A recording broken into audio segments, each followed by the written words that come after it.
Hi అండి, నమస్తే. నేను మీ దుర్గానండి. ఈరోజు సండే స్పెషల్ ఏంటంటే ఫ్రాన్స్ అండ్ చింత చిగురు అండి. దీన్ని చేసుకునే విధానము ఈరోజు నేను స్టెప్ బై స్టెప్ ఈ వీడియోలో చూపిస్తాను. ఈ ప్రాన్స్ ఎప్పుడైనా సరే క్లీన్ చేసుకునేటప్పుడు అండి 2 టైమ్స్ ఫస్ట్గా ఈ పసుపు ఈ సాల్ట్తో క్లీన్ చేసుకోండి. 2 టైమ్స్ అండి. క్లీన్ చేసిన తర్వాత లాస్ట్లో కొంచెం ఈ లెమన్ అనేది క్లీన్ చేసిన తర్వాత అండి ఈ 2 పీసెస్ తోటి చక్కగా ఇందులో పిండేసేసేసి మళ్ళీ కొంచెం సాల్ట్ వేసి క్లీన్ చేయండి. అలా క్లీన్ చేసినట్లయితే కనుక మనకి నీసు వాసన రాకుండా చక్కగా మంచి ఫ్లేవర్తో మంచి ఫ్రెష్గా ఉంటాయండి. ఇప్పుడు ఈ క్లీన్ చేసిన రొయ్యలండి నేనైతే పసుపు ఆల్రెడీ వేసేసాను. కొంచెం సాల్ట్ కూడా వేసేసుకుని ఇలా నిమ్మకాయలు పిండేసి నిమ్మకాయ ముక్కలు ఇందాక కట్ చేసుకున్నాం కదా, ఈ 2 ముక్కలు కూడా ఇలా నిమ్మకాయ ముక్కలు కట్ చేసి 2 టైమ్స్ క్లీన్ చేసుకోండి. ఈ చింత చిగురు ప్రాన్స్ కర్రీకి కావాల్సిన తయారు చేసుకోవటానికి కావాల్సిన ఇంగ్రీడియంట్స్ ఏమేమంటానండి, ఆనియన్స్, పచ్చిమిర్చి, కొత్తిమీర, అల్లం వెల్లుల్లి పేస్టు, గరం మసాలా అండి, ప్లస్ చింత చిగురు. మనం చేయబోయే రెసిపీ ఏంటంటే ఇవాళ ప్రాన్స్ అండ్ చింత చిగురు కాబట్టి ఇవి కూడా నేను ప్రాన్స్ క్లీన్ చేసి పెట్టుకున్నాను.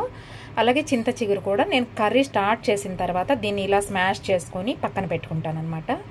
అలాగే దీంట్లోకి కామన్గానే మనం చూపించే విధంగా సాల్ట్, గరం మసాలా, పసుపు, కారం ఇవి ఏ కూరలోకైనా కామన్గా వేసుకుంటాం కాబట్టి అది అంతా కామనే అనమాట. ఇంకా ఇప్పుడు మనం ఇది ప్రాన్స్ చింత చిగురు కర్రీ రెడీ చేసుకోవడానికి కావాల్సిన ఇంగ్రీడియంట్స్ అన్నీ మీకు చూపించాను కదా. ఇప్పుడు వీటిని ఈ కర్రీ తయారు చేసే విధానం చూపిస్తానండి. ఈ పల్లి ఆయిల్ వేడెక్కుతుంది కదండి, హీట్ ఎక్కిన తర్వాత ఇట్లా ఆనియన్స్ వేసుకుని గోల్డెన్ కలర్ వచ్చేదాకా ఫ్రై చేసుకోండి.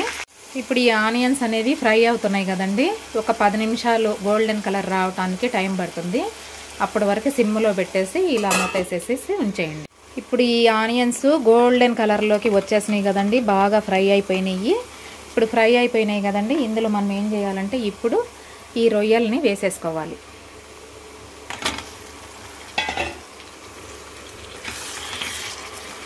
ఈ కేజీ రొయ్యలు తెస్తే ఒలిసేటప్పటికి 1/2 కేజీ అయినాయండి. ఇందులో ఇప్పుడు ఈ రొయ్యలు వేసిన తర్వాత నీస్ వాటర్ అనేది బయటికి రావటం జరుగుతుందండి. ఆ నీస్ వాటర్ పూర్తిగా వచ్చి ఎగిరిపోయిన తర్వాత అప్పుడు అల్లం వెల్లుల్లి పేస్ట్ వేసుకుంటే టేస్ట్ అనేది బాగుంటుంది అన్నమాట.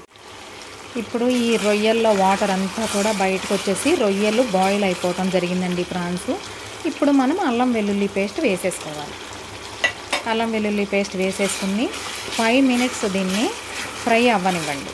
ఫ్రై అయితే కనుక ఇందులో ఏంటంటే అల్లం వెల్లుల్లి పచ్చి స్మెల్ ఏమన్నా ఉంటే కనుక ఈ ఫ్రై అయ్యి పచ్చి స్మెల్ రాదనమాట.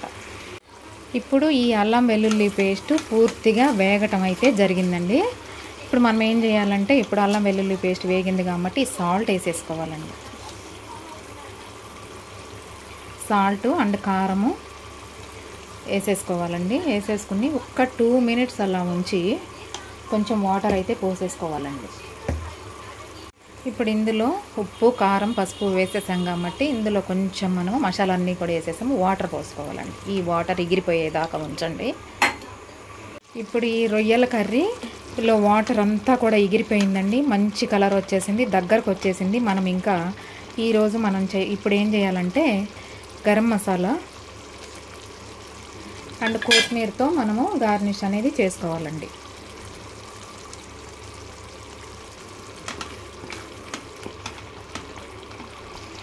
ఈరోజు మనం చేయబోయే రెసిపీ ప్రాన్స్ను చింత చిగురు కాబట్టి ఈ చింత చిగురు ఇందులో ఇప్పుడు దగ్గరకు వచ్చేసింది కాబట్టి వేసేసుకోవాలన్నమాట.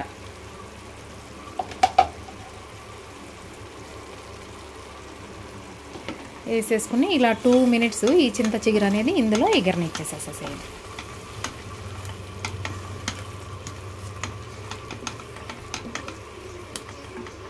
ఇప్పుడు మనం చింత చిగురు వేసాం కదండి, ఆ చింత చిగురు కూడా చక్కగా మగ్గిపోయి ఆయిల్ అనేది ఇలా తేలటం జరిగింది. ఇప్పుడు మనం ఏం చేయాలంటే ఈ కొత్తిమీరతో ఇలా గార్నిష్ చేసుకుంటే మనకి కర్రీ అనేది కంప్లీట్ అవటం జరిగింది. మీకు కూడా నచ్చితే మా షిరిన్ జూట్ వరల్డ్ ఛానల్ని సబ్స్క్రైబ్ చేసుకొని మాకు ఈ కర్రీ ఎలా ఉందో మీ కామెంట్స్ రూపంలో తెలియజేయండి.